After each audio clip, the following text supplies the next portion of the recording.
বাবা মায়ের ডিভোর্স শেষে যখন আমার বাবা মায়ের কাছে জানতে চাওয়া হলো তারা কাকে নিতে চায়, ছেলে নাকি মেয়ে, তখন আমার বাবা মা একসাথে বলে উঠল ছেলে। বিষয়টা ছিল খুবই চমৎকার, তাই মেম্বার, চেয়ারম্যান সবাই অবাক নয়নে আমার দিকেই তাকিয়েছিল। বেচারি আমি ছোট মানুষ, আর কতটুকুই বা বুঝি, কিন্তু এতটা বুঝেছিলাম কেউ আমার দায়িত্ব নিতে ইচ্ছুক নয়। আমি তখন বাবা মায়ের দিকে ফ্যাল করে তাকিয়ে রইলাম, আসলে বোঝার চেষ্টা করছি কি হচ্ছে আর কি হবে।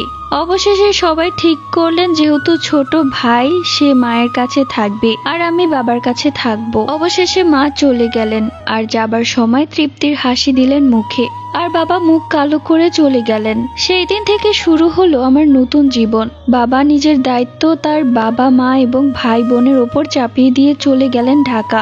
আহা জীবন! আমার ছোট্ট কিশোরী মনটার মৃত্যু হতে শুরু হলো সেই দিন থেকে। অবহেলা, অপমান আমার নিত্যদিনের সঙ্গী। আমি ছিলাম দাদা দাদির ঘাড়ের উপরের বোঝা। আমাকে তারা কেন জানি সহ্য করতে পারতেন না। পান থেকে চুন ঘষলেই শুনতে হতো ঠিক মায়ের মতো হয়েছে, খারাপের পেটে খারাপই হয়। মুখে ভাত আর চোখে জল ছিল আমার সব থেকে আপন। চারিদিকে যখন আলোর ছড়াছড়ি তখন আমি দেখতাম অন্ধকার, রাতের অন্ধকার। অন্ধকারে যখন ভয় পেয়ে মুখ বুজে কান্না করতাম তখন কেউ ছিল না আমাকে বুকে টেনে নিয়ে ঝাপটে ধরে বলার মতো ভয় কিসের, আমি তো আছি। দুই ফুপির কাছে ছিলাম একটা কাঠের পুতুলের মতো। তাদের ইচ্ছে মতো তারা আমায় সাজাতো, নাচাতো, ব্যথা দিত। সময়ের সাথে সাথে আমি যেন থমকে যেতে থাকি। দিনের পর দিন সব বদলে গেলেও বদলায় না আমার ভাগ্য। আমি আমার দাদা দাদি ছিলাম ছেলের ঘরের নাতি, কিন্তু তারা আমার কদর করত কোনো কাজের মানুষের মতো। তাদের শত কদর ছিল আমার ফুপির ছেলেকে নিয়ে। কত যে মিথ্যা অভিযোগে মার খেয়েছি তার হিসেব নেই। একদিন আমার ছোট অন্যায়ের জন্য আমার দিকে ছুঁড়ে দেওয়া হয়েছিল মুড়ো ঝাঁটা, যেটা আমার নরম পায়ে কাটার মতো গেঁথে গিয়েছিল। তীর তীর করে ছুটেছিল রক্ত। আহ কি ব্যথা! হৃদয় থেকে হয়তো এখনই দমটা বের হয়ে যাবে। শীতের বিকাল, চিনি কিনতে বাজার গিয়েছিলাম। পথেই মায়ের সাথে দেখা। পাগল কুকুরের মতো ছুটে গিয়েছিলাম মায়ের কাছে।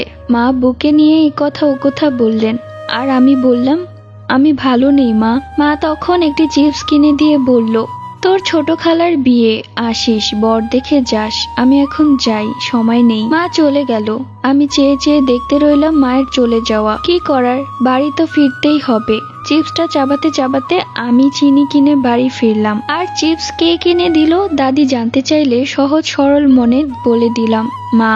আর ফলাফল দাদি বুকে পা দিয়ে মুখের ভেতরে ইটের কুচি ভরে দিয়ে এক নাগারে মুখে থাপ্পড় দিতে রইল আর বলতে রইল, তোকে কিছু খাওয়াই না, যে ওই কালনাগিনীর কিনে দেওয়া চিপস তুই খাচ্ছিস। আমি তখন চিৎকার করেও কাঁদতে পারিনি, মুখ থেকে যে রক্ত পড়ছিল। আহ কি ব্যথা! সেই দিন রাতে আর খাওয়া হলো না। মুখে যে কিছু দেওয়াই যাচ্ছিল না, দিলেই অসহ্য যন্ত্রণা হতো। পেটে খুব খিদে। মনে মনে ভাবলাম যদি জানতাম 10 টাকার চিপসের জন্য সারা রাত না খেয়ে থাকতে হবে তাহলে খেতাম না ওই চিপস। কি এমন হতো না খেলে? আর আমার বাবা, সে কি জানতো আমি কেমন আছি? শুধু দায় এড়াতে মাঝে মাঝে ফোন দিত, আর আমার সাথে যতটুকু সময় কথা বলতো তা ছিল সামান্য থেকেও সামান্য। আমি কেমন আছি সেই খবর নেওয়ার মতো কেউ নেই। মাস্টার ছিল না, তবুও ভালো রেজাল্ট নিয়ে বাড়ি ফিরতাম, কিন্তু কেউ রেজাল্ট হাতে নিয়ে বাহ বাহ বলেনি। কেউ কপালে চুমু দিয়ে বলেনি সামনে আরো ভালো করতে হবে। দিন শেষে মুখ গুজে কাদার মতো কোনো আশ্রয় ছিল না। এভাবে কেটে গেল 6 বছর। বাবা দেশে বেড়াতে এলেন। 6 বছরে মোট 6 বার এসেছেন, আমি গুনে রেখেছি। এটা ঠিক, তিনি ঢাকা গেলে ঠিক মতো আমার খোঁজ না নিলেও এখানে বসে বেশ আদর যত্ন করতেন। আর তখন বাড়ির সবার রূপ পরিবর্তন হয়ে যেত। তখন সবার মুখ থেকে ঝরতো মধু। কি সুন্দর অমায়িক ব্যবহার আমার সাথে, দেখে মন প্রাণ সব জুড়িয়ে যেত। এরই মধ্যে ভাইকে নিয়ে আসা হলো মায়ের থেকে। বাবা আর তার ভাইয়ের কিছু বিষয় নিয়ে ঝগড়া হলো। বিষয়টা আমাদের দুই ভাই বোনকে নিয়েই ছিল। এক পর্যায়ে ছোট বিষয়টা অনেক বড় বিষয় হয়ে দাঁড়ালো। আর এক সময় বাবা আমাদের নিয়ে বেরিয়ে এলো অন্যত্রে। ঘর ভাড়া নিল। শুরু হলো বাবা সন্তানের সংসার। একলা এভাবে কতদিন? এভাবে কি থাকা যায়? এখন একটা বিয়ে করা উচিত। কথাগুলো আমার নয়, পাড়া প্রতিবেশীর। ঠিক হলো বাবা বিয়ে করবে। ঠিক হতে দেরি, বিয়ে হতে দেরি হলো না। ছোট আয়োজনে বিয়ে হলো বাবার। এর মাঝে অনেক নাটক হয়েছিল যা আমার বাবা মা করেছিল, আর সেটা হলো মা ফিরবে, বাবা নিবে, বাবার শর্ত মাকে ক্ষমা চাইতে হবে, আর মা ক্ষমা চাইবে না। দুজনের ইগো সর্বশেষ, তারা কেউ নিজের ইগোকে নত করেনি, আর তাই তাদের নতুন করে আর মিলও হয়নি। বাবার নতুন বউ, নতুন সংসার, বেশ ভালোই আছেন বাবা। আমরা দুই ভাই বোন, হ্যাঁ আমরাও ভালো আছি। তেঁতুল গাছের ঝোলটা বেল গাছে লাগানোর চেষ্টা করছি। অবশেষে ছিটকে পড়ে গেলাম বাগানের বাহিরে, কারণ আমার সৎ মায়ের যে মেয়ে হয়েছে। দূর হয়ে গেলাম আমি, আর কদর বেড়ে গেল ভাইয়ের, বন্ধ হয়ে গেল বাবার থেকে পাওয়া শেষ ভালোবাসাটুকু। আস্তে আস্তে আমি সবার থেকে আড়ালে চলে গেলাম। আমি নামের যে একটা মানুষ ছিলাম তা সবাই ভুলেই গিয়েছিল। আমি নিজেকে সবার থেকে গুটিয়ে নিলাম, ভালো থাকতে রইলাম নিজের মতো করে। তখন জীবনে এলো আরো নতুন ঝড়, নতুন পা দেওয়া কিশোরী আমি। ঘরে মা নেই, বাবার আমার প্রতি তেমন খেয়াল নেই। ইস, যদি এই নতুন ফোটা ফুলটা ছুঁয়ে দেখা যেত বেশ হতো। এমন ভাবনা নিয়েই কিছু হয় না, শিয়ালের দল আমার পিছু নিল। আফসোস করতে রইলাম আমি একটু আলোর মুখ দেখার জন্য। কেউ বিচ্ছিরি ভাষায় কথা বলতো, কেউ বা দিত টাকার অফার। আমি যেন তাদের কাছে হয়ে উঠলাম বাজারে ওঠা নতুন আমের মতো, যা তাদের চাই চাই। কেউ ছিল না আমাকে আগলে রাখার মতো ওই শিয়ালের দল থেকে। কখনো আমাকে তাদের নষ্ট চোখ দিয়ে গিলে খেত, কখনো এই বাহানা ও বাহানায় নোংরায় হাত দিত ছোঁয়ার চেষ্টা। বিষের থেকেও বিষাক্ত হয়ে উঠল আমার জীবন, আর এই বিষাক্ত জীবনে এক বিশাল আকাশের রংধনু নিয়ে এলো আমার জীবনে আমার ভালোবাসা। তার চাউনি, তার আচার আচরণ সব বুঝিয়ে দিত সে আমায় ভালোবাসে। নষ্ট হৃদয়টাকে রোজ সকাল বিকাল পানি দিয়ে তাজা করতে রইল আমার ভালোবাসা। সুখের দেখা না পেয়েও আমি কোথাও যেন সুখ দেখেছিলাম। অবুঝ মনের চাবিকাঠি দিয়ে দিলাম তাকে, কিন্তু জানতেই পারলাম না আমি ছিলাম তার সুন্দর গোছানো একটি বাজি। যে জিতবে সে আমার সাথে রাত কাটানোর সুযোগ পাবে। কিন্তু কোনো খারাপ কিছু ঘটার আগেই তার সাথে আমার বিয়ে হয়ে গেল। তার ছোট একটা ভুলের জন্য আমাকে সারা জীবনের জন্য বউ করতে হলো তাকে। তার ছোট ভুল ছিল, সে ঝোঁকের বসে আমাকে এক আত্মীয়ের কাছে আমাকে বিয়ে করার প্রস্তাব দেয়, আর এই মজাটাকে আমার আত্মীয় সিরিয়াস ভাবে নিয়ে নেন। ফলাফল আমি তার বিয়ে করা বউ।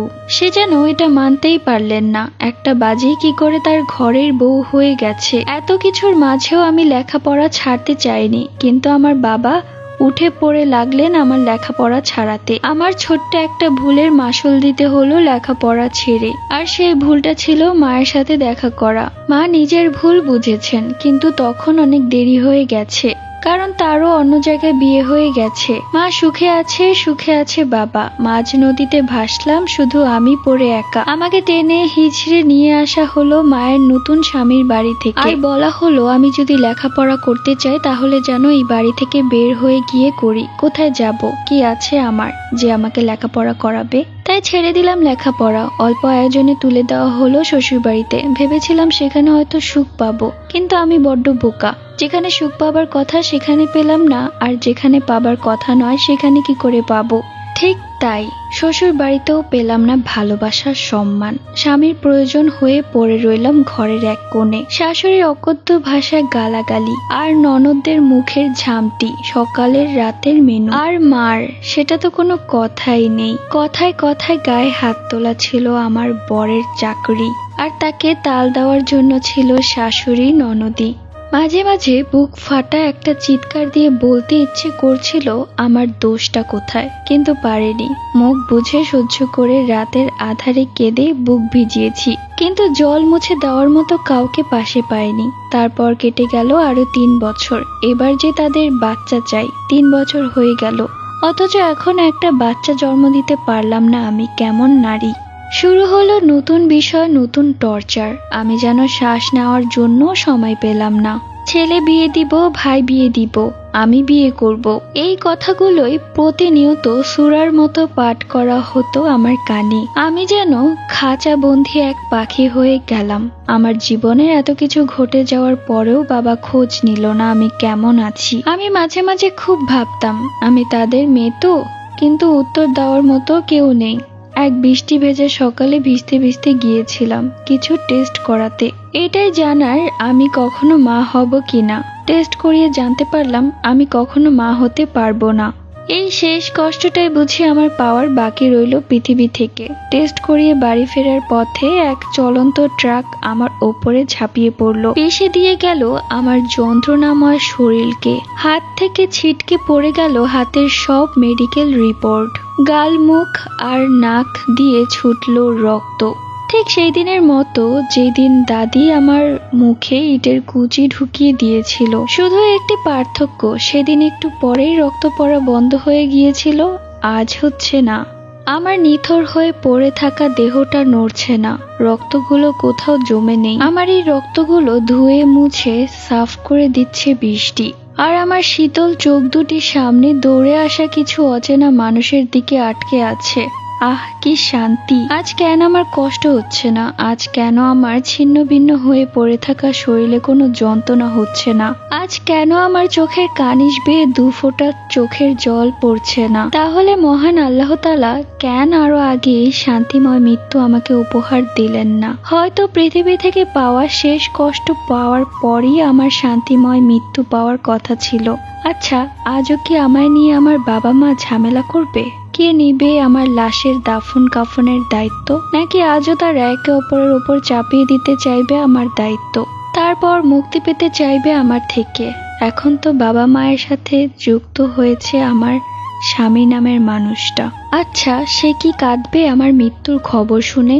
আমার বাবা মা কি ব্যথিত হবে আমার অকালে চলে যাওয়ার কথা শুনে? আমার দাদা দাদি ফুপিরা কি আফসোস করবে আমার সাথে অন্যায়ের কথা ভেবে? আচ্ছা, আমার মাকে কি দেখতে দেওয়া হবে আমার মরা মুখখানা? সব শেষে এটাই জানতে চাই, আমার দোষ ছিল কোথায়?